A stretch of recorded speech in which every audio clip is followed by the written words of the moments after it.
દાખલા તરીકે મારી પસ્તાવી વાત કરું, મારે કે પૈસા નો કઈ નહીં, પણ શરીર તો કમ્પ્લીટ છે. આ ઉંમરે જેવું પછા હો વીઘાના સવડા મારી દઉં, બાયુ નારી હાણ લગન ઝારે વાઢું, ડુંગળી થેલ્યું ભરી દઉં. બોલો અત્યારે હાલમાં તો એ એટલી ભગવાનની દયા કહેવાય ને.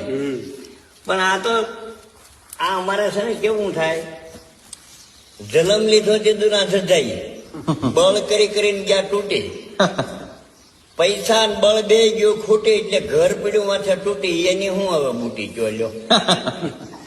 આ માયો તમારો બહાર પીડ્યો ને હું તારા આડા આવ્યા ને તે માલકા પીડ્યો ને કે બાકી કઈ એમાં ફેર નથી. આ હવે બાયું બીજું ઊંચા લે અંબોડા નો આહે લે સોટલા, ચેત માવતર ને કોઈ ન દેખ્યું રોટલા. સમજ્યા? માના મોટી ઓહો ના થઈ જાય.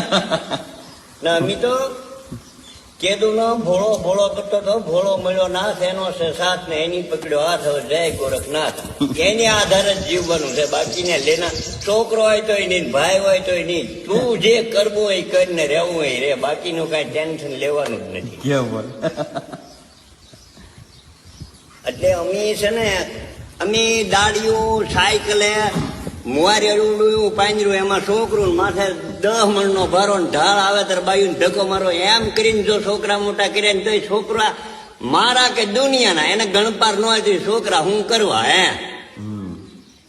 સમય બળવાન, પુરુષ નહીં બળવાન. સમજ્યા? આ તો ને અમી રાંકા થઈને રહેતા નથી ને, ભાઈ સાહેબ ભિખારી થઈને મને દે એમ કઈ જાતા ન દે એટલે જવા દે ભાઈ જા.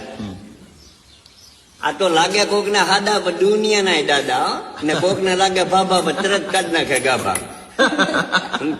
ને મારા ઘરની પડખે 2 શેર સરકારી ટાંકા, હું તૈણે ગામના કાકા, ને વાયડી ના થાય એટલે તરત વાળ દો વાંકા, પછી બેઠો વાળું, પછી મારું ફાંકા. સમજ્યા? એમાં કઈ ઘટે નહીં. આવા બધા